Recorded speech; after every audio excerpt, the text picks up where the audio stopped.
Professor N കൃഷ്ണപിള്ളയുടെ 109ാം ജന്മവാർഷിക ദിനത്തിൽ അത് സമുചിതമായി ആഘോഷിക്കാൻ ഇവിടെ എത്തിയിരിക്കുന്ന പ്രിയ കലാസ്നേഹികളെ, സഹൃദയരെ, മലയാളത്തിൻ്റെ നാടകാചാര്യൻ കേരള ഇബ്സൻ എൻ കൃഷ്ണപിള്ളയുടെ പ്രശസ്തമായ നാടകത്തിൻ്റെ ഒരു കഥാപ്രസംഗാവിഷ്കാരമാണ് നിങ്ങളുടെ മുന്നിൽ ഞാൻ അവതരിപ്പിക്കുന്നത്. ഈ അവസരത്തിൽ ദ്രോണാചാര്യരുടെ മുന്നിലിരുന്ന ഏകലവ്യനെ പോലെ മറഞ്ഞിരിക്കുന്ന ഗുരുനാഥൻ്റെ ശിഷ്യയായി സ്വയം മനസ്സിൽ അദ്ദേഹത്തെ ആവാഹിച്ചുകൊണ്ട് അദ്ദേഹത്തിൻ്റെ കൃതികളെ പഠിക്കാൻ ശ്രമിക്കുന്ന ഒരു വിദ്യാർത്ഥിനിയാണ് ഞാൻ. അദ്ദേഹത്തിൻ്റെ അനശ്വരമാക്കപ്പെട്ട കൃതികളുടെ പുനരാവിഷ്കാരം എൻ്റെ കലയായ കഥാപ്രസംഗത്തിലൂടെ നിങ്ങളിലേക്ക് എത്തിക്കുകയാണ് എൻ്റെ ഉത്തരവാദിത്വം എന്ന് ഞാൻ വിചാരിക്കുന്നു. കഴിഞ്ഞ വർഷം അദ്ദേഹം അനശ്വരമാക്കിയ കന്യക എന്ന നാടകത്തെ കഥാപ്രസംഗാവിഷ്കാരമാക്കി നിങ്ങളിലേക്ക് എത്തിക്കാൻ എനിക്ക് കഴിഞ്ഞു. ഇന്ന് ഞാൻ നിങ്ങളിലേക്ക് എത്തിക്കുന്നത് വളരെയധികം വേദികളിൽ അവതരിപ്പിക്കപ്പെട്ട, അതിൻ്റെ വരികൾ പോലും ഹൃദിസ്ഥമാക്കിയ ആളുകൾ ഇവിടെ ഉണ്ട് എന്ന് ഞാൻ വിചാരിക്കുന്നു. ആ നാടകത്തിൻ്റെ കഥാപ്രസംഗാവിഷ്കാരമാണ്. ഈ അവസരത്തിൽ ഗുരുനാഥന് ഹൃദയാഞ്ജലി, സ്മരണാഞ്ജലി.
ജ്വലതേ തേജോരൂപ ഭവാനി ഉദിച്ചു നിന്നാലും ഇവിടെ ഉദിച്ചു നിന്നാലും സുവർണ്ണ ലിപികളിൽ എഴുതി കാലം കൈരളിയുടെ കഥയിൽ നിൻ പേർ കൈരളിയുടെ കഥയിൽ സുവർണ്ണ ലിപികളിൽ എഴുതി കാലം കൈരളിയുടെ കഥയിൽ നിൻ പേർ കൈരളിയുടെ കഥയിൽ നിൻ പേർ കൈരളിയുടെ കഥയിൽ നിൻ പേർ കൈരളിയുടെ കഥയിൽ.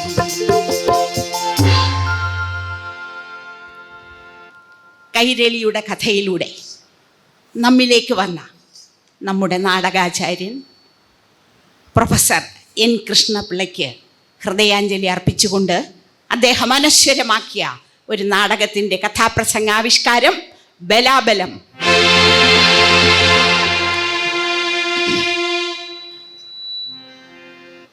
തിരുവിതാംകൂർ മഹാരാജ്യം ശ്രീ പത്മനാഭപുരത്ത് നിന്ന് ഇങ്ങ് ഈ നാട്ടിലേക്ക് ശ്രീ പത്മനാഭനെ കൊണ്ടുവന്ന് നക്ഷത്രനാമത്തിൽ രാജ്യം ഭരിച്ച രാജവംശം തൃപ്പടിദാനമാക്കിയ ഒരു രാജ്യം. ആ രാജ്യത്തിൻ്റെ തലസ്ഥാനം തിരുവനന്തപുരം, പത്മനാഭന്റെ സ്വന്തം മണ്ണ്. അനന്തപുരിയുടെ ഹൃദയത്തിൽ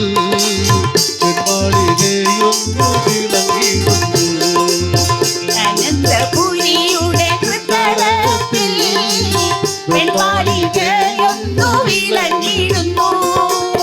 രാജകൊട്ടാരത്തിലാണത് എത്തുകിട്ടേ, രാജകൊട്ടാരത്തിൽ പ്രൗഢിയോടെ പറവില്ലയാണത് എത്തുകിട്ടേ.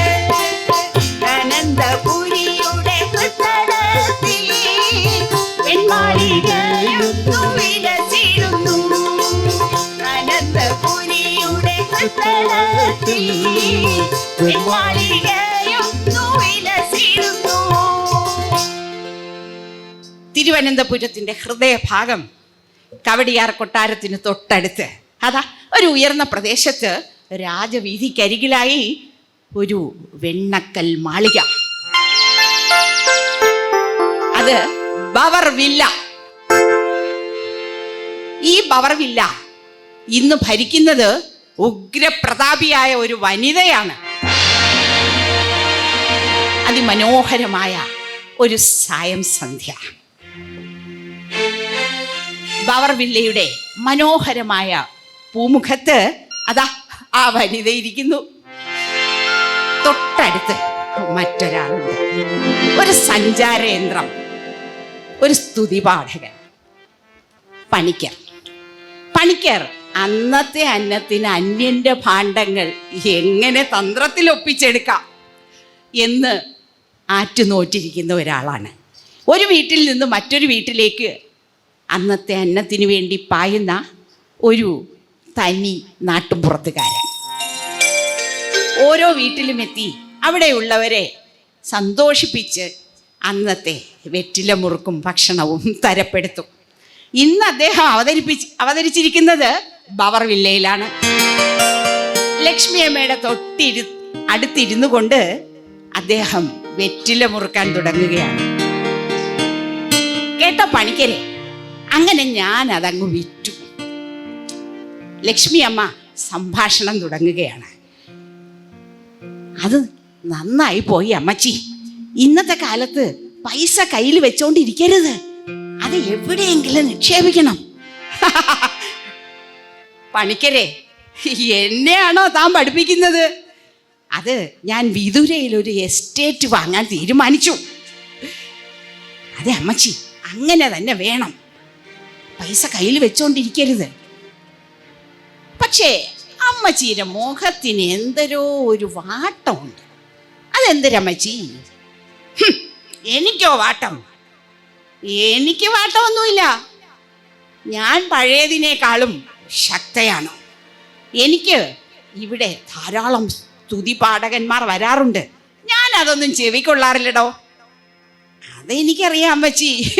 അമ്മച്ചി ആരാ? ബാക്കി വന്നത് അദ്ദേഹം പറഞ്ഞില്ല.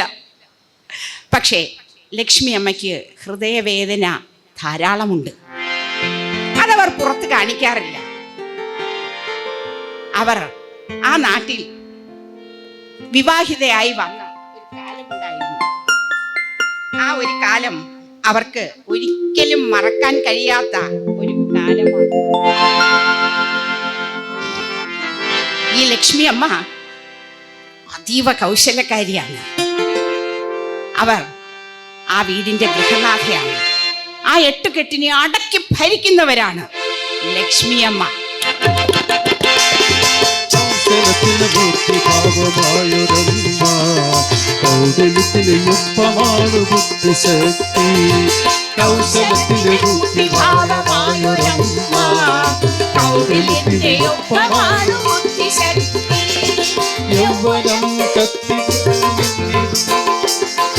വാർദ്ധക്യത്തിന്റെ പരിപാടിയിലെത്തിയെന്നാൽ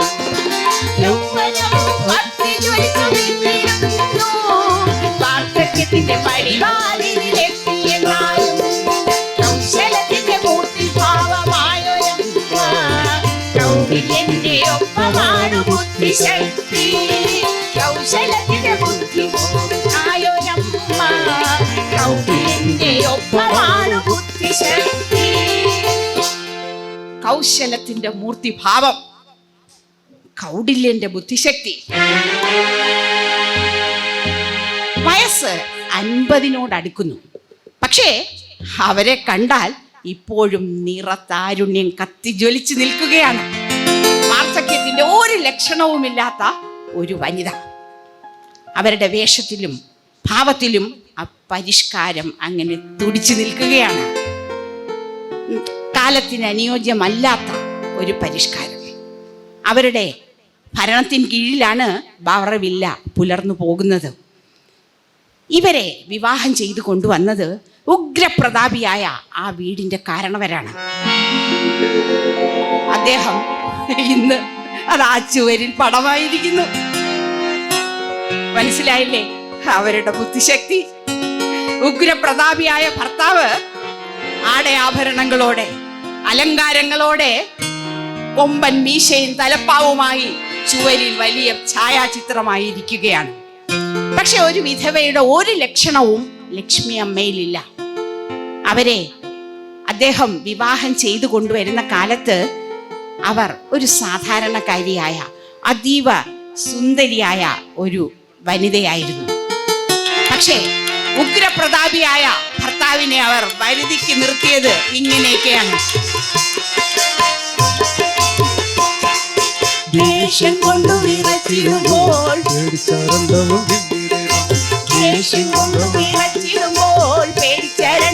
നിന്നിടണം.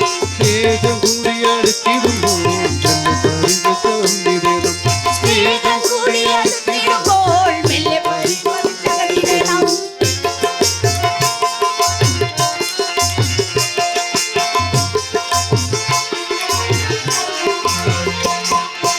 എത്രയും അദ്ദേഹം ഉറങ്ങുകയില്ല.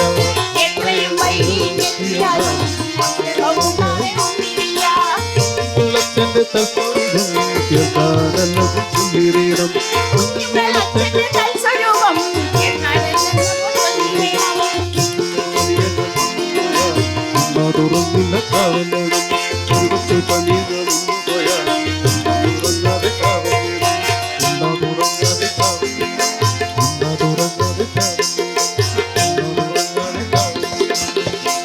വെറും 18 വയസ്സുണ്ടായിരുന്ന ഒരു പെൺകുട്ടി ഉഗ്രപ്രതാപിയായ തൻ്റെ ഭർത്താവിനെ ഇങ്ങനെയൊക്കെയാണ് വരുതിയിൽ നിർത്തിയത്. എത്ര വൈകി അദ്ദേഹം വന്നാലും അദ്ദേഹം ഉണ്ണാതെ അവർ ഉണ്ണൂല. കുഞ്ഞുങ്ങൾ അച്ഛനെ പോലെ തന്നെയാണ് എന്ന് അദ്ദേഹം കേൾക്കാനെന്ന അല്ലെന്ന മട്ടിൽ പറഞ്ഞുകൊണ്ടേയിരിക്കും. സ്നേഹം കൂടി അടുക്കുമ്പോൾ പരിഭവിച്ചകലും. അങ്ങനെ അവരുടെ തന്ത്രം മുഴുവൻ പയറ്റി ഉഗ്രപ്രതാപിയായിരുന്ന ഭർത്താവിനെ അവരുടെ വരുതിക്ക് കൊണ്ടുവന്നു. അതാ പണിക്കർ പറയുന്നത് കേൾക്കൂ. അദ്ദേഹത്തിന് തൻ്റെ ഇടം ഇല്ലായിരുന്നു, പക്ഷെ അമ്മച്ചിക്ക് തൻ്റെ ഇടം ഉണ്ടായിരുന്നു. ആ അവസ്ഥയിലാണ് ഉഗ്രപ്രതാപിയായ ആ കാരണവരെ അവർ കൊണ്ടെത്തിച്ചത്. തൻ്റെ ഇടമില്ലാത്ത ഒരു ഭർത്താവ്. ആ ഭർത്താവിൻ്റെ തനി സ്വരൂപമാണ് അവരുടെ 2 മക്കൾ. മൂത്ത മകൻ ശേഖരൻ, രണ്ടാമത്തെ മകൻ ശ്രീകുമാരൻ. പക്ഷേ ഇവർ 2 പേരും വിവാഹിതരാണ്. 27ഉം 24ഉം വയസ്സേ പ്രായമുള്ളൂ. 27കാരനായ ശേഖരന്റെ ഭാര്യ പങ്കജം സ്വർലോക സുന്ദരിയായ ഒരു സൗന്ദര്യധാമം. പച്ച പരിഷ്കാരിയായൊരു പെണ്ണ് ആരും ഒരിക്കൽ കൂടി നോക്കിപ്പോകും. പച്ച പരിഷ്കാരിയായൊരു പെണ്ണ് ആരും ഒരിക്കൽ കൂടി നോക്കിപ്പോകും. സംസ്കാര സമ്പന്ന ആണവളെന്നും പച്ചിരമ്പിൻ്റെ കരളുറപ്പ്. സംസ്കാര സമ്പന്ന ആണവളെന്നും പച്ചിരമ്പിൻ്റെ കരളുറപ്പ്.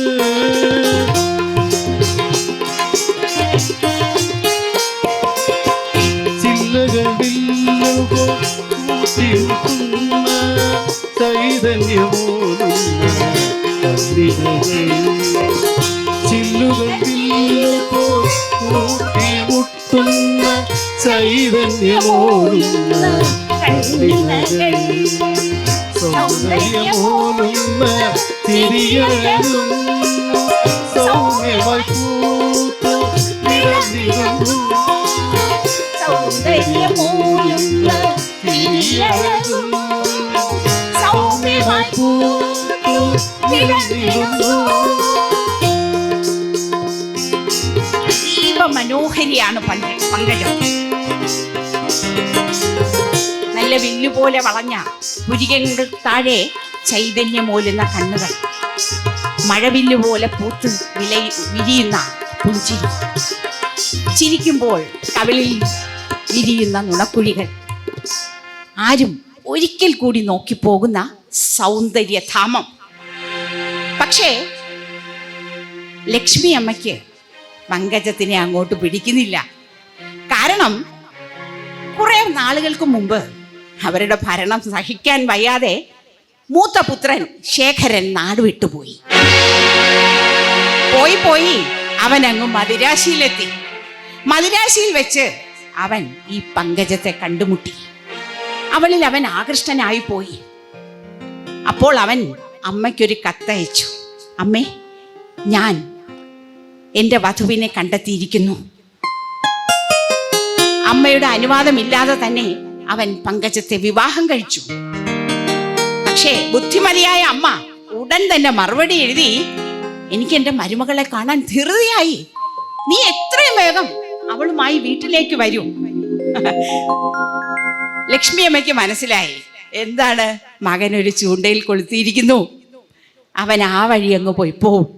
അതുകൊണ്ട് അവർ സൗമ്യമായി ഒരു കത്തയച്ചു, എനിക്കെന്റെ മരുമകളെ കാണാൻ ധൃതിയായി, നീ അവനുമായി ഇങ്ങ് പോരെ. പാപം മണ്ടൻ അവൻ അത് വിശ്വസിച്ച് അതാ ബവർ വില്ലയിലേക്ക് എത്തി. പക്ഷേ അന്നു മുതൽ ലക്ഷ്മി അമ്മയ്ക്ക് ഭരിക്കാൻ ഒരാളെ കൂടെ കിട്ടി. അവർ അവളെ ഭരിക്കുകയാണ്. പക്ഷെ ആ മണ്ടൻ മകന് അത് മനസ്സിലാകുന്നില്ല.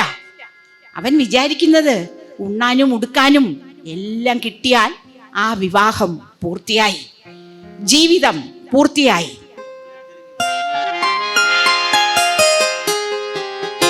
അവിടെ രണ്ടാമത്തെ മകനുണ്ട്, ശ്രീകുമാരൻ. അമ്മയുടെ സമീപത്തേക്ക് അതാ ശ്രീകുമാരൻ ഇറങ്ങി വരികയാണ്. അവൻ വളരെ ക്ഷീണിതനാണ്. ഉള്ളിൽ ജ്വലിക്കുന്ന കഥനത്തിൽ പോലും പാടിത്തളരുന്നതും ഉള്ളുന്ന നെടുവീർപ്പും. ഉള്ളിൽ ജ്വലിക്കുന്ന കഥനത്തിൻ തണലും പാടിത്തളരും തനും പൊള്ളുന്ന ബാല്യത്തിൻ നൈർമല്യം തോന്നുന്ന മുഖം ത്രൈണതയേറുന്ന തരളമ മനസ്സും ബാല്യത്തിൻ നൈർമല്യം മുഖം ത്രൈണതയേറുന്ന തരളമ മനസ്സും ഉള്ളിൽ ജ്വലിക്കുന്ന കഥനത്തിൽ പാടി തളരും തരുവും കൊള്ളുന്ന നെടുവീർപ്പും. രണ്ടാമത്തെ മകൻ ശ്രീകുമാരൻ അമ്മയുടെയും പണിക്കരുടെയും അടുത്തേക്ക് വരികയാണ്. അവനെ കണ്ടാൽ ഒറ്റ നോട്ടത്തിൽ അവൻ എന്തോ വലിയ സങ്കടം ഉള്ളിൽ ഒതുക്കി നിൽക്കുന്നതാണെന്ന് തോന്നും. 24 വയസ്സേ ഉള്ളൂ. അവനും വിവാഹിതനാണ്. അമ്മേ, ഞാനൊന്ന് പുറത്തു പോയിട്ട് വരാം. പുറത്തു പോകാനോ? ഇപ്പോഴോ? ഇപ്പോൾ പുറത്തു പോകണ്ട അമ്മേ, എനിക്കൊരു സ്നേഹിതനെ കാണാനുണ്ട്. ഞാൻ ഒന്ന് പുറത്തു പോയി അരമണിക്കൂറിനകം തിരിച്ചു വരാം. പോകണ്ടെന്നല്ലേ പറഞ്ഞത്?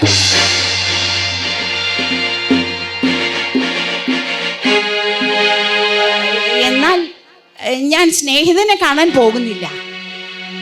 ഇപ്പം നടന്നിട്ട് അരമണിക്കൂറിനുള്ളിൽ തിരിച്ചു വരാം. വേണ്ട, പുറത്ത് നല്ല മഞ്ഞുണ്ട്. ആ മഞ്ഞ് ഒരു തുള്ളി തലയിൽ വീണാൽ മതി, നിനക്ക് ജലദോഷം പിടിക്കും. ആ, എന്നാൽ ഞാൻ പോകുന്നില്ല. അല്ലെങ്കിൽ വേണ്ട, നീ പോയിട്ട് അവൾക്കുള്ള മരുന്ന് വാങ്ങിച്ചു കൊണ്ടുവാ. മരുന്നോ? എന്തിനാണ് അമ്മേ മരുന്ന്? അവൾ മരുന്ന് കുടിക്കാൻ കൂട്ടാക്കുന്നില്ല.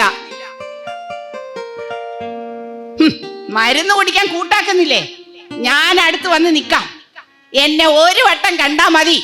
അവളല്ല, അവൾ അമ്മ മരുന്ന് കുടിക്കും. ഇതാരെന്നറിയാമോ? ആരെക്കുറിച്ചാണ് ഈ പറയുന്നതെന്ന് അറിയാമോ? എന്തുകൊണ്ടാണ് ശ്രീകുമാരൻ ഈ തീക്കനലും ഉള്ളിലൊതുക്കി നിൽക്കുന്നതെന്ന് അറിയാമോ? ശ്രീകുമാരന്റെ ഭാര്യ ശാരദ.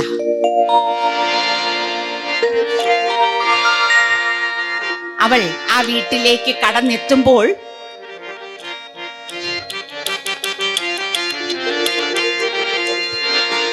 സൂര്യന്റെ ശോഭയാൽ പൂത്തു നിൽക്കും സൂര്യകാന്തി പൂവിൻ ശോഭയോടെ, സൂര്യന്റെ ശോഭയാൽ പൂത്തു നിൽക്കും സൂര്യകാന്തി പൂവിൻ ശോഭയോടെ, സൗന്ദര്യപൂരം വിടർന്നിരുന്ന സൗന്ദര്യധാമമായി മാറിയോളെ.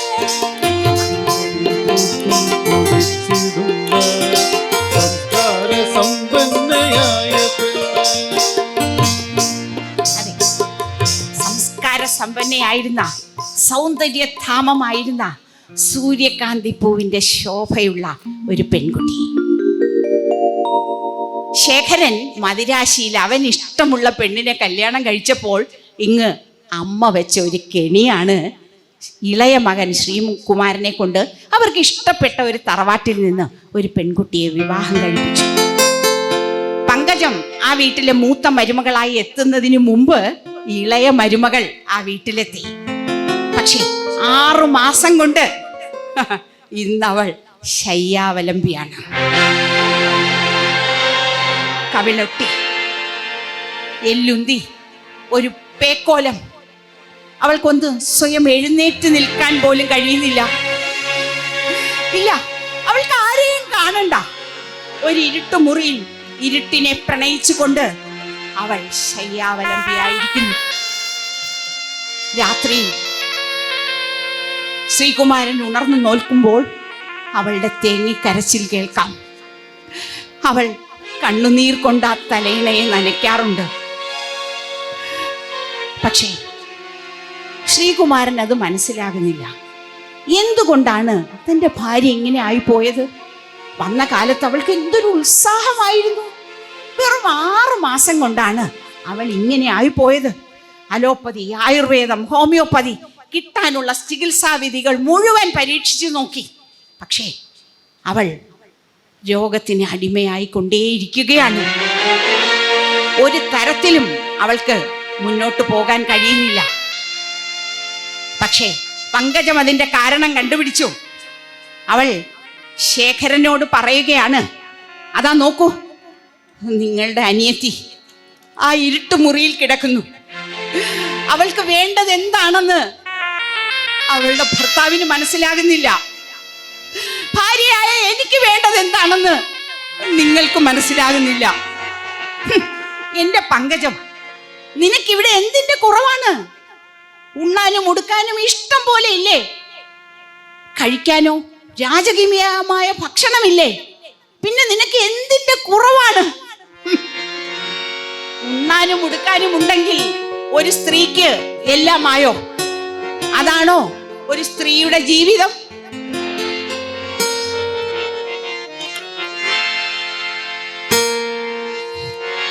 അവൾ തന്റെ ജീവിതത്തെക്കുറിച്ച് ആവലാതി പറഞ്ഞുകൊണ്ടേയിരിക്കുകയാണ്. ഒരു പട്ടുസാരി ഉടുത്താൽ നാടകക്കാരിയായി, ഒരു പാട്ട് പാടിയാലോ തേവിടിശയായി. എൻ്റെ പട്ടുസാരികൾ ഉടുക്കാതെ അത് ആ അലമാരയിൽ ഇരുന്ന് ദ്രവിച്ചു കൊണ്ടിരിക്കുകയാണ്. ഞാൻ ആ വീണ മീട്ടിയിട്ട് എത്ര വർഷമായി എന്ന് നിങ്ങൾക്കറിയാമോ? അതെ, അതൊക്കെയാണ് ഒരു പെണ്ണിന്റെ ജീവിത സൗഭാഗ്യങ്ങൾ. പൗരുഷമെന്നതലങ്കാരമല്ല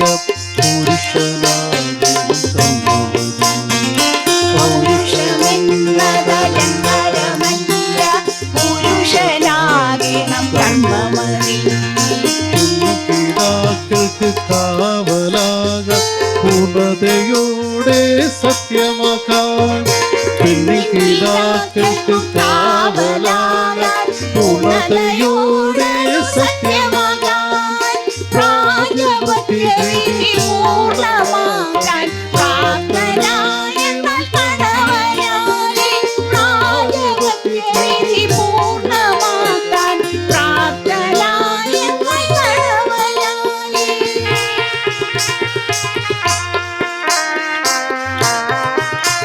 ഉണ്ണുന്നതും ഒടുക്കുന്നതും മാത്രമല്ല ഒരു പെണ്ണിന്റെ സൗഭാഗ്യം.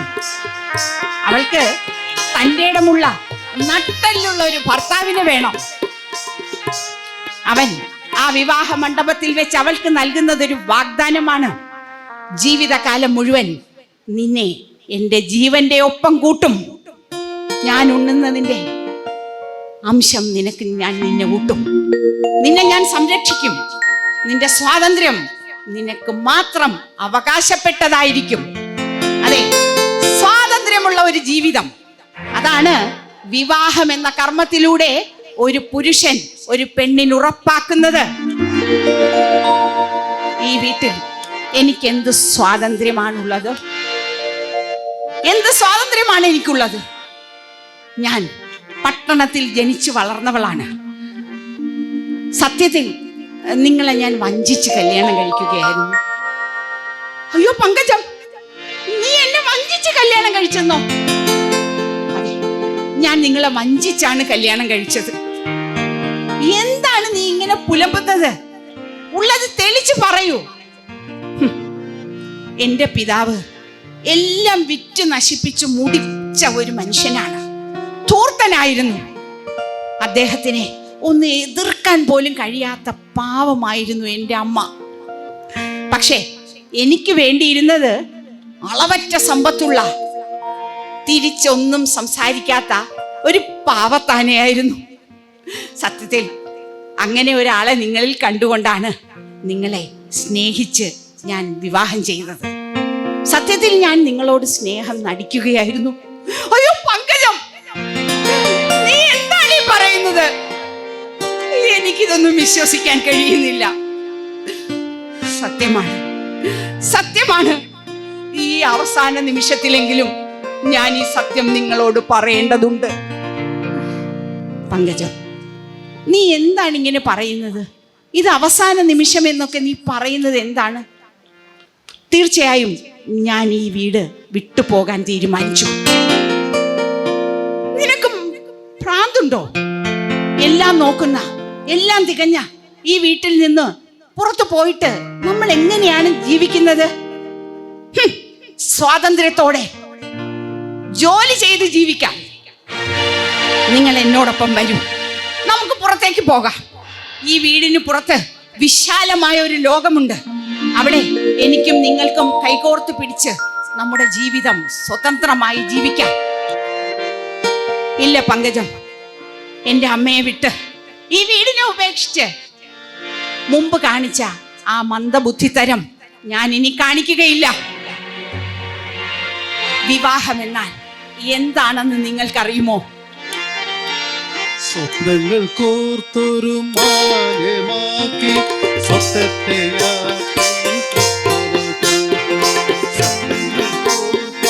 മാലമാക്കി സ്വപ്നത്തെ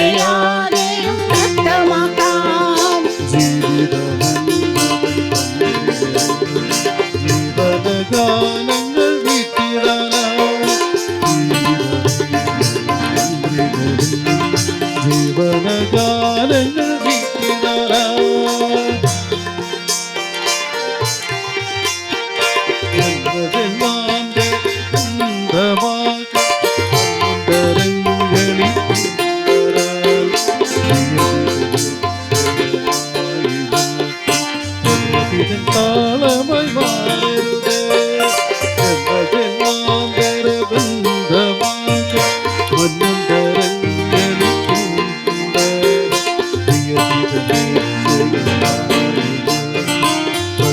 താളമായി മാറരുത് വിവാഹം എന്നത് ജന്മജന്മാന്തര ബന്ധമാണ്. മന്വന്തരങ്ങളിൽ പിന്തുടരേണ്ട ബന്ധം. അത് വിധിയുടെ അടയാളമാണ്. ഒരു വിവാഹ ബന്ധം പ്രകൃതിയുടെ താളമായി മാറേണ്ടതാണ്. ജീവന്റെ തുടിപ്പുകൾ പരമ്പരകളിലേക്ക് നീട്ടേണ്ടതാണ്. അതാണ് വിവാഹം എന്നതുകൊണ്ട് അർത്ഥമാക്കുന്നത്. പക്ഷേ ഈ വീട്ടിൽ അടിമത്വമാണ്, അടിമത്വം. എനിക്ക് അത് സഹിക്കാൻ കഴിയുന്നില്ല. ഞാൻ ഈ വീട് വിട്ടു പോവുകയാണ്. എന്തായാലും പങ്കജം, നമുക്ക് ആലോചിക്കാം. നീ ഒന്ന് അകത്തേക്ക് പോകൂ. പങ്കജം അകത്തേക്ക് പോയി. പെട്ടെന്ന് ശ്രീകുമാരൻ ഓടി വരികയാണ്. ശ്രീകുമാരൻ ഓടി വന്ന്, ചേട്ടത്തി ചേട്ടത്തി ഒന്ന് ഓടി വരൂ. എന്താ ശ്രീകുമാര, എന്താണ് സംഭവിക്കുന്നത്? നീ എന്തിനാണ് ഇങ്ങനെ നിലവിളിക്കുന്നത്? ചേട്ടത്തി, ശാരദ മിണ്ടുന്നില്ല. അവൾ മരുന്ന് കഴിക്കുന്നില്ല. അവൾക്ക് എന്തെങ്കിലും സംഭവിക്കുമോ? ചേട്ടത്തി, ഒന്ന് അവളെ വന്ന് നോക്ക് ചേട്ടത്തി. ഇല്ല ശ്രീകുമാര, എനിക്ക് അവളെ കാണാൻ കഴിയില്ല. എനിക്ക് അവളെ കാണാൻ കഴിയില്ല. എന്റെ വിധി. ശ്രീകുമാരൻ കരഞ്ഞുകൊണ്ട് അകത്തേക്ക് പോയി. രാത്രി കർക്കിടകത്തിന്റെ കരാള ഹസ്തത്തിൽ പെട്ടിരിക്കുകയാണ്. ഘോരമായി കാറ്റ് വീശുന്നു, മഴ പെയ്യുന്നു.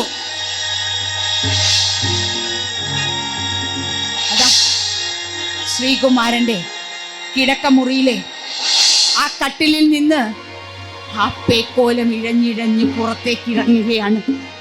അവൾ ഇഴഞ്ഞിഴഞ്ഞ് പുറത്തേക്ക് പോവുകയാണ്. ആ മുറിയുടെ പുറത്തേക്കുള്ള വാതിൽ വിറയ്ക്കുന്ന കൈകളോടെ അവൾ സകല ശക്തിയും പ്രയോഗിച്ച് തുറക്കുകയാണ്. പുറത്ത് ഘോരമായി മഴ പെയ്യുന്നുണ്ട്. എങ്കിലും ഇഴഞ്ഞിഴഞ്ഞ ആ രൂപം അതാ പുറത്തേക്ക് പോവുകയാണ്.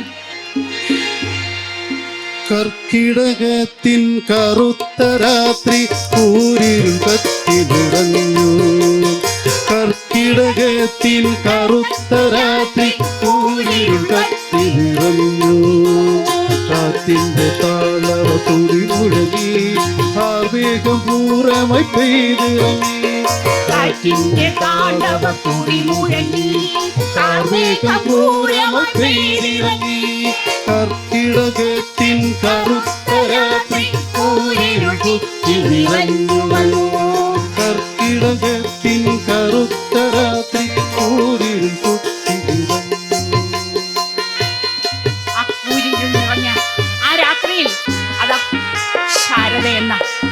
സമകാലീന സുന്ദരിയായിരുന്ന ആ പെൺകുട്ടി ഇപ്പോൾ അവൾ ഒരു പേക്കോലമാണ്.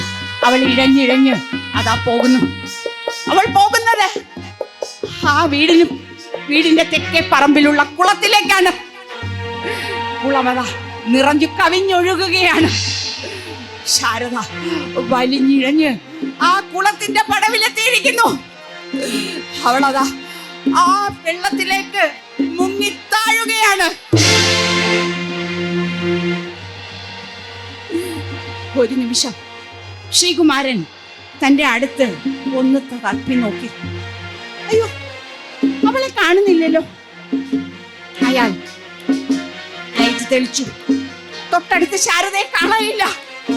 അയ്യോ അയ്യോ, ശാരദയെ കാണുന്നില്ല, ശാരദയെ കാണുന്നില്ല. അമ്മേ, ഓടി വരൂ. അമ്മേ, ചേട്ടത്തി, ചേട്ടാ, ഓടി വരൂ, ഓടി വരൂ. ശാരദയെ കാണുന്നില്ല. അവരെല്ലാം ഓടി വന്നു. അവൻ ശ്രീകുമാരൻ അത് ആ പെരുമഴയിലേക്ക് ഇറങ്ങി ഓടാൻ തുടങ്ങുകയാണ്. എടാ ശ്രീകുമാര, എന്താണ് അമ്മേ? ആ തോർത്തെടുത്ത് തലയിൽ കെട്ടിയിട്ട് പോടാ. തലയിൽ മഴ കൊള്ളും. ശ്രീകുമാരൻ അത് വകവയ്ക്കാതെ ഓടിപ്പോവുകയാണ്. പ്രിയമുള്ളവരെ, അതാണ് ലക്ഷ്മിയമ്മ. മകന്റെ ഭാര്യ അതാ കുളത്തിൽ മുങ്ങി താഴുകയാണ്. അപ്പോൾ അവളെ രക്ഷിക്കാൻ പുറപ്പെട്ട ഭർത്താവിനോട് പറയുന്നു, തലയിൽ തോർത്ത് കെട്ടിക്കൊണ്ട് പോടാന്ന്. അപ്പോൾ എന്തുകൊണ്ടാണ് ശാരദ ആത്മഹത്യക്ക് ശ്രമിച്ചതെന്ന് ഇവിടെ ഇരിക്കുന്നവർക്ക് മനസ്സിലാകും. അവൾ കുളത്തിൽ മുങ്ങി. പക്ഷേ ശ്രീകുമാരൻ അവളെ രക്ഷപ്പെടുത്തി. ഇപ്പോൾ അവൾ അങ്ങ് ആശുപത്രിയിലാണ്. അടുത്ത ദിവസം മധ്യാഹ്നം ശ്രീകുമാരൻ കരഞ്ഞുകൊണ്ട് തൻ്റെ വീട്ടിലേക്ക് കടന്നു വരികയാണ്. അവിടെ തൻ്റെ യാത്രയ്ക്ക് പുറപ്പെടാൻ തയ്യാറായി പങ്കജമുണ്ട്. അവൾ തൻ്റെ ബാഗൊക്കെ നല്ല ചിട്ടയായി അടുക്കി വെച്ചുകൊണ്ട് നിൽക്കുകയാണ്. ശ്രീകുമാരൻ ഓടി വന്ന് അവളോട് പറയുന്നു, ചേട്ടത്തി, എന്റെ ശാരദ, എന്റെ ശാരദ എന്നെ വിട്ടു പോയി.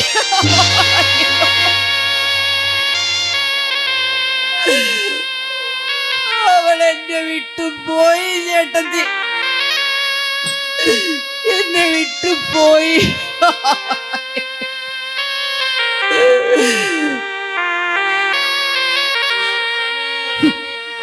അവൾ രക്ഷപ്പെട്ടടാ, അവൾ രക്ഷപ്പെട്ടു.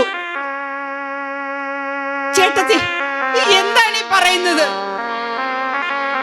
അതേടാ ശ്രീകുമാര, അവൾ രക്ഷപ്പെട്ടു പോയില്ലേ? അവൾ ഇപ്പോൾ സ്വർഗത്തിൽ ആനന്ദിച്ചിരിക്കുകയാകും. ഈ നരകത്തിൽ നിന്ന്, ഈ അടിമത്തത്തിൽ നിന്ന് അവൾ രക്ഷപ്പെട്ടു പോയതാണ്. അവളെ രക്ഷപ്പെടുത്താൻ ശ്രമിച്ചത് തന്നെ തെറ്റാണ്. പക്ഷേ ചേട്ടത്തി, എനിക്ക് ഇനിയും വിശ്വസിക്കാൻ കഴിയുന്നില്ല. എഴുന്നേൽക്കാൻ കഴിയാതെ കട്ടിലിൽ കിടന്ന അവൾ എങ്ങനെയാണ് ആ വാതിൽ തുറന്ന് ഇഴഞ്ഞിഴഞ്ഞ് ആ കുളത്തിലെത്തിയത്? അതാണെടാ സ്വാതന്ത്ര്യമോഹം, ഒരു പെണ്ണിന്റെ സ്വാതന്ത്ര്യമോഹം. അതില്ലെങ്കിൽ അവൾക്ക് എന്ത് കൊടുത്തിട്ടും കാര്യമില്ല. അവൾ ബന്ധനസ്ഥയായിരിക്കും.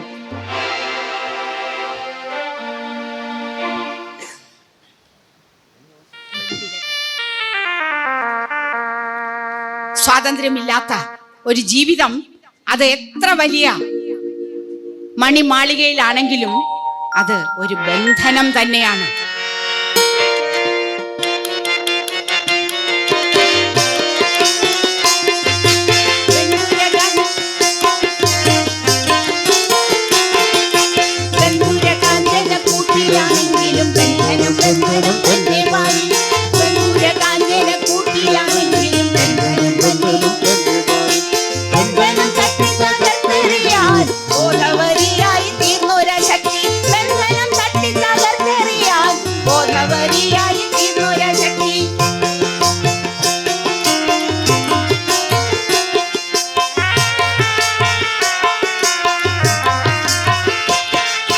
സ്വാതന്ത്ര്യം തന്നെ അമൃതമാണ്, സ്വാതന്ത്ര്യമാകണം ജീവിതം.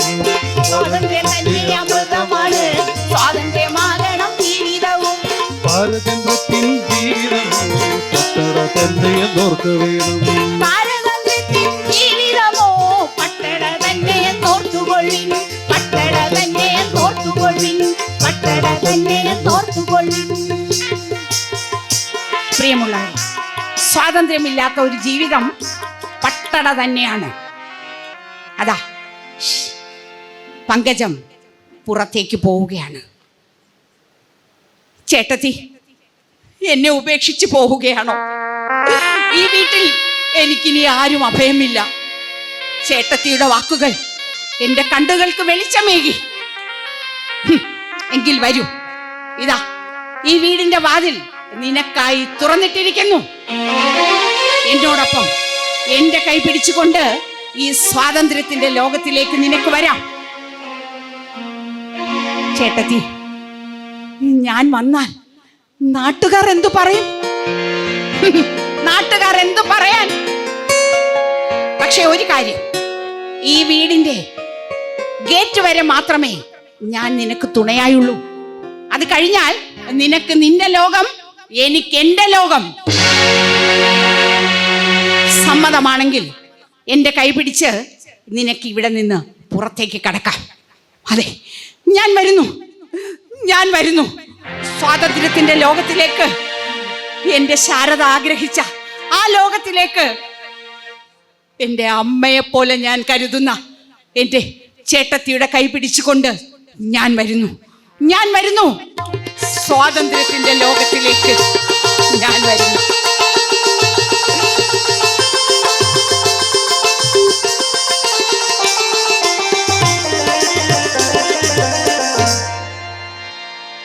ശേഖര, കുളിക്കാൻ വെള്ളം ചൂടായി. ശരിയമ്മേ, ഞാൻ ഇതാ വരുന്നു. ശേഖരൻ ഇപ്പോഴും അമ്മയോടൊപ്പമാണ്. പ്രിയമുള്ളവരെ, ബലാബലം എന്ന ബൃഹത് കൃതിയുടെ നാടകത്തിൻ്റെ നാടകാചാര്യൻ ഇവിടെ ഇരിപ്പുണ്ട്, ശ്രീ അനന്തപുരം രവി. അതിനെ ഹൃദിസ്ഥമാക്കിയ ഒരുപാട് നാടക പ്രവർത്തകർ ഇവിടെയുണ്ട്. ഈ കഥയെ ഞാൻ ഉൾക്കൊണ്ടുകൊണ്ട് തിരിച്ച് നിങ്ങളുടെ മുന്നിൽ അവതരിപ്പിച്ചതാണ്. ഒരിക്കലും ബലാബലം എന്ന ആ നാടകത്തിൻ്റെ തീവ്രത നിങ്ങളിലേക്ക് എത്തിക്കാൻ കഴിഞ്ഞു എന്ന് ഞാൻ വിചാരിക്കുന്നില്ല. എങ്കിലും എൻ്റെ ഈ കഥാപ്രസംഗം ഈ സഹൃദയ സദസ്സിന് മുന്നിൽ സമർപ്പിക്കുന്നു. നന്ദി, നമസ്കാരം. സഹായിച്ച കലാകാരന്മാർ, ഞാൻ എഴുതിയ ഈരടികൾക്ക് ഗാനം പകർന്ന് ഹാർമോണിയം പ്ലേ ചെയ്ത ശ്രീ പാച്ചല്ലൂർ MR ഉദയശങ്കർ. 50 വർഷങ്ങളിലേറെ വി സാംബശിവൻ അടക്കമുള്ള കഥാപ്രസംഗകർക്ക് തബലയിൽ താളമായ ശ്രീ അനന്തപുരം ബാബു. ഓർഗൻ തിരുവനന്തപുരം കഥാപ്രസംഗ പരിശീലന കേന്ദ്രത്തിലെ പൂർവ്വ വിദ്യാർത്ഥിയും കഥാപ്രസംഗകനും ഗായകനും ഓർഗനിസ്റ്റുമായ ശ്രീ അജേഷ് മണക്കാല. ഇഫക്ട്സ് എൻ്റെ സ്വന്തം ജീവിത സഖാവ് കൂടിയായ ശ്രീ ബാലചന്ദ്രൻ കരമന. ഇവിടെ എൻ്റെ കഥാപ്രസംഗ പരിശീലന കേന്ദ്രത്തിലെ സഹപാഠികൾ ഇരിപ്പുണ്ട്. പ്രിയപ്പെട്ട കാഥിക ശ്രീമതി അനിത ചന്ദ്രൻ, ശ്രീമതി വസന്തകുമാരി. എൻ്റെ ഗുരുനാഥൻ ഇവിടെ വന്നിട്ടുണ്ട്, ശ്രീ ചിറക്കര സലിംകുമാർ. കഥ പഠിപ്പിച്ച് സ്റ്റേജിൽ എങ്ങനെ നിൽക്കണമെന്നും എങ്ങനെയാണ് ബാലൻസ് ചെയ്യേണ്ടതെന്നും ഒക്കെ പഠിപ്പിച്ച എൻ്റെ പ്രിയപ്പെട്ട ഗുരുനാഥന് ഹൃദയാഞ്ജലി അർപ്പിക്കുന്നു. പിന്നെ പ്രശസ്ത കഥാപ്രസംഗകൻ വഞ്ചിയൂർ പ്രവീൺ കുമാർ ഇവിടെയുണ്ട്. നാടകാചാര്യന്മാർ കാര്യവട്ടം ശ്രീകണ്ഠൻ സാറ്, ജയകൃഷ്ണൻ കാര്യവട്ടം, അങ്ങനെ ഒത്തിരി പേര് ഇവിടെ ഇരിപ്പുണ്ട്. എല്ലാ പേർക്കും ഹൃദയാഞ്ജലി, ഹൃദയം നിറഞ്ഞ നന്ദി അർപ്പിക്കുന്നു. എൻ്റെ കഥാപ്രസംഗത്തിൽ ഒരുപാട് പോരായ്മകളുണ്ട്, എങ്കിലും ആദ്യമായി ഈ വേദിയിൽ അവതരിപ്പിക്കുകയാണ്. ഇതിലെ തെറ്റുകുറ്റങ്ങൾ ക്ഷമിക്കണമെന്ന് അപേക്ഷിക്കുന്നു. കൃഷ്ണപിള്ള സാറിൻ്റെ ബലാബലം അത്ര വേഗം നമുക്ക് വഴങ്ങുന്നതല്ല. പക്ഷേ ഇവിടെ നമ്മുടെ സ്നേഹലത അതിനെ വളരെ ചുരുക്കി കുറഞ്ഞ സമയത്തിനുള്ളിൽ കഥാപ്രസംഗമായി അവതരിപ്പിച്ചു. ആ വികാര തീവ്രത കുറച്ചെങ്കിലും പകരാനായി. പക്ഷേ കൃഷ്ണപിള്ള സാറിൻ്റെ ഈ ബലാബലം എന്ന നാടകം ശരിക്കും മാനസികാപഗ്രഥനം ഏറെയുള്ള ഒരു നാടകമാണ്.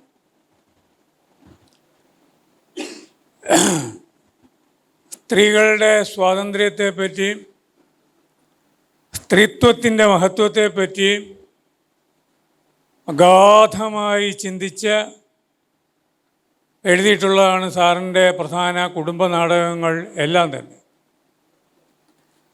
മാവേലിക്കര പൊന്നമ്മ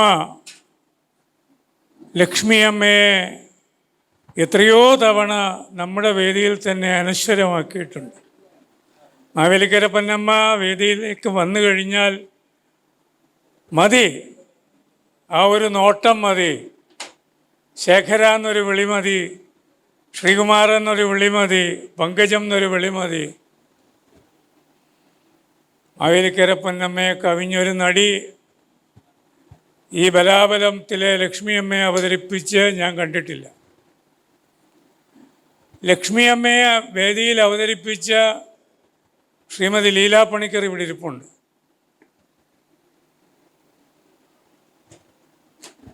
ലീലാ പണിക്കർ നമ്മുടെ ഭരണസമിതി അംഗമാണ്. അതേപോലെ 4 കാഥികർ ഇവിടെയുണ്ട്. ഇറക്കര സലീം കുമാർ, പ്രസിദ്ധ വഞ്ചിയൂർ പ്രവീൺ കുമാർ, വസന്തകുമാരി, അനിത ചന്ദ്രൻ. ഈ അനിത ചന്ദ്രനും വസന്തകുമാരിയും സ്നേഹലതയും നമ്മുടെ ഫൗണ്ടേഷനിലെ സാഹിതി സഖ്യം അംഗങ്ങളാണ്, നമ്മുടെ അഭിമാനമാണ്. ഈ വരുന്ന ദിവസങ്ങളിൽ ശ്രീമതി മുതുകുളം സേതു, വസന്തകുമാരി, അനിത ചന്ദ്രൻ ഇവരുടെ കഥാപ്രസംഗമുണ്ട്. ഈ കഥാപ്രസംഗ ഇൻസ്റ്റിറ്റ്യൂട്ടിൻ്റെ തുടക്കം മുതൽ അതിൻ്റെ ബോർഡ് മെമ്പറായും സിലബസ് കമ്മിറ്റി അംഗമായും അതിൻ്റെ പരിഷ്കരണ കമ്മിറ്റി അംഗമായും ഒക്കെ പ്രവർത്തിച്ചിട്ടുള്ള ഒരാളെന്ന നിലയിൽ എനിക്ക് ഈ കഥാപ്രസംഗത്തോട് വലിയ ബഹുമാനമുണ്ട്. കഥാപ്രസംഗ മേള തന്നെ നമ്മൾ 5 കഥാപ്രസംഗം ഒരുമിച്ച് ഈ വേദിയിൽ അവതരിപ്പിച്ചിട്ടുണ്ട് ഒരേ ദിവസം. അത് ഉദ്ഘാടനം ചെയ്തത് വസന്തകുമാർ സാംബശിവനാണ്. അന്ന് ഉദ്ഘാടന വേദിയിൽ ഞാൻ അദ്ദേഹത്തോട് പറഞ്ഞു, അദ്ദേഹം പ്രസംഗിച്ചത് കഥാപ്രസംഗത്തിൻ്റെ അല്പം ചരിത്രം കൂടിയാണ്. ആ വേദിയിൽ വെച്ച് ഞാൻ വസന്തകുമാറിനോട് പറഞ്ഞു, കഥാപ്രസംഗത്തിൻ്റെ ചരിത്രം സത്യദേവൻ്റെ സ്മരണയ്ക്ക് മുമ്പിൽ ഒരഞ്ജലിയായി അർപ്പിച്ചുകൊണ്ട് എഴുതണം എന്ന് ഞാൻ വസന്തകുമാറിനോട് പറഞ്ഞു. അപ്പോൾ തന്നെ അദ്ദേഹം മറുപടി പറഞ്ഞു, ഞാനിതാ അത് ശിരസ വഹിക്കാമെന്ന് ഏറ്റുകഴിഞ്ഞു. ആ സത്യദേവൻ്റെ കലാനിധി എന്ന കഥാപ്രസംഗം ഈ വേദിയിൽ വസന്തകുമാർ അടുത്ത വർഷം അവതരിപ്പിക്കുകയും ചെയ്തു. നമ്മൾ ആ കാലം മുതൽ എല്ലാ വർഷവും കഥാപ്രസംഗം തുടർച്ചയായി ഒരു നിഷ്ഠയായി അവതരിപ്പിക്കുന്നു. വഞ്ചിയൂർ പ്രവീൺ കുമാർ ഈ വേദിയിൽ കഥാപ്രസംഗം അവതരിപ്പിച്ചിട്ടുണ്ട്. ഇനിയും ചിറക്കര സലീം അവതരിപ്പിക്കാനിരിക്കുന്നു. അങ്ങനെ കഥാപ്രസംഗം ചെറുപ്പത്തിലെ മുതൽ സാംബശിവൻ്റെയും കൊല്ലം ബാബുവിൻ്റെയും കടാമംഗലം സദാനന്ദൻ്റെയും ഒക്കെ കഥാപ്രസംഗം കേട്ട് എങ്ങനെയാണ് ഒരു കഥ, നമുക്ക് പരിചിതമല്ലാത്ത ഒരു കഥ നമ്മളെ മുമ്പിൽ കാണിച്ചു തരുന്ന പോലെ, ഒരു നാടകം പോലെ അവതരിപ്പിക്കുന്നതെന്ന് മനസ്സിലാക്കിയിട്ടുണ്ട്. ആ ശബ്ദ നിയന്ത്രണം, അഭിനയം, സംഗീതം ഇതെല്ലാം കൂടി ഒത്തുചേർന്ന് സ്നേഹലത വലിയ ഒരു കാഥികയാകട്ടെ എന്ന് നമുക്കെല്ലാവർക്കും ചേർന്ന് പ്രാർത്ഥിക്കാം. സ്നേഹലത മലയാളം അത്ര പോരാ എന്ന്. അതിനുള്ള സംവിധാനം നമുക്കിവിടെ ഉണ്ടെന്ന് പറഞ്ഞു. അങ്ങനെ certificate course, Malayalam certificate course പഠിച്ചു, മലയാളം ഡിപ്ലോമ കോഴ്സ് പഠിച്ചു. ഇനി അടുത്തത് തുടങ്ങിയാൽ അതിനും ഞാൻ പഠിക്കാം എന്നുള്ള മനസ്സോടെയാണ് സ്നേഹലതയുടെ നിൽപ്പ്. മലയാളം ഡിപ്ലോമ കോഴ്സ് A++ ഗ്രേഡോടുകൂടിയാണ് സ്നേഹലത പാസ്സായിട്ടുള്ളത്. അതിൻ്റെ സവിശേഷത കാണാനുമുണ്ട്. വെറുതെ പാസ്സായി സർട്ടിഫിക്കറ്റ് മേടിക്കുകയല്ല, മറിച്ച് അത് വേദിയിൽ പ്രാബല്യത്തിൽ കൊണ്ടുവരും എന്ന് ദൃഢനിശ്ചയം ചെയ്തിട്ട് കൂടിയുണ്ട് സ്നേഹലത. സ്നേഹലതയ്ക്ക് പ്രൊഫസർ എൻ കൃഷ്ണപിള്ള ഫൗണ്ടേഷൻ്റെ മലയാളം ഡിപ്ലോമ കോഴ്സിൻ്റെ A++ സർട്ടിഫിക്കറ്റ് ഇതാ ഈ വേദിയിൽ വെച്ച് നൽകുന്നു.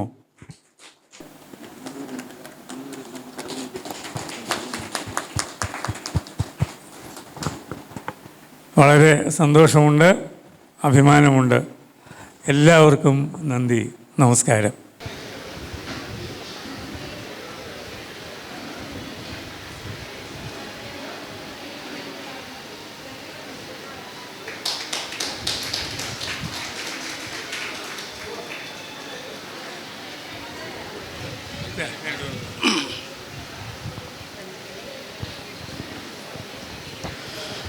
പ്രിയമുള്ളവരെ, ഈ വേദിയിലെത്താൻ അല്പം വൈകിപ്പോയി. മറ്റൊരു സ്ഥലത്ത് പോയിട്ട് അല്പം താമസിച്ചു പോയതാണ്, ക്ഷമിക്കണം. ഞങ്ങളുടെ പ്രിയപ്പെട്ട കാഥികരെല്ലാവരും ഇവിടെയുണ്ട്.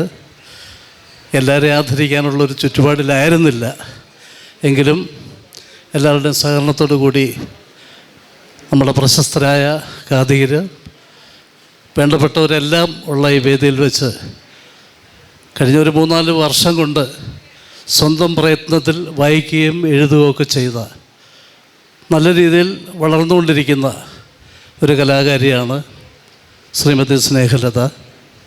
ഈ ഗാന്ധി പാർക്കിൽ ടൂറിസത്തിൻ്റെ പരിപാടി മനോഹരമായ രീതിയിൽ കഥ അവതരിപ്പിച്ചു.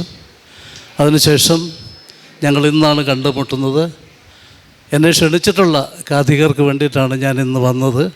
മറ്റുള്ളവർ ക്ഷണിച്ചില്ല എന്നുള്ള പരാതിയല്ല, എങ്കിലും എല്ലാവരും ഒത്തൊരുമയോടെ പോകണമെന്ന് ആഗ്രഹിക്കുന്നതുകൊണ്ടാണ് ഓടി ഓടി വന്നത്. എല്ലാവർക്കും നല്ലത് വരട്ടെ എന്ന് ആശംസിച്ചുകൊണ്ട് എനിക്ക് ഈ അവസരം തന്ന എൻ്റെ പ്രിയപ്പെട്ട സാറിന്, ഞാൻ ലൈബ്രറി കൗൺസിലിൻ്റെ അവാർഡ് ഇവിടെ വന്ന് ഏറ്റുവാങ്ങിയിട്ടുള്ള ആളാണ്, അങ്ങനെ ഒരിക്കൽ വന്നിട്ടുള്ളതാണ്. സാറിനും മറ്റെല്ലാ ഭാരവാഹികൾക്കും, പ്രിയപ്പെട്ടവർക്കും കാഥികർക്കും എല്ലാവർക്കും ഒരിക്കൽ കൂടി നന്ദിയും സ്നേഹവും അറിയിച്ചുകൊണ്ട് ജഗദീശൻ്റെ അനുഗ്രഹം എല്ലാവർക്കും ഉണ്ടാകട്ടെ എന്ന് ആത്മാർത്ഥമായി പ്രാർത്ഥിക്കുന്നു. നന്ദി, നമസ്കാരം.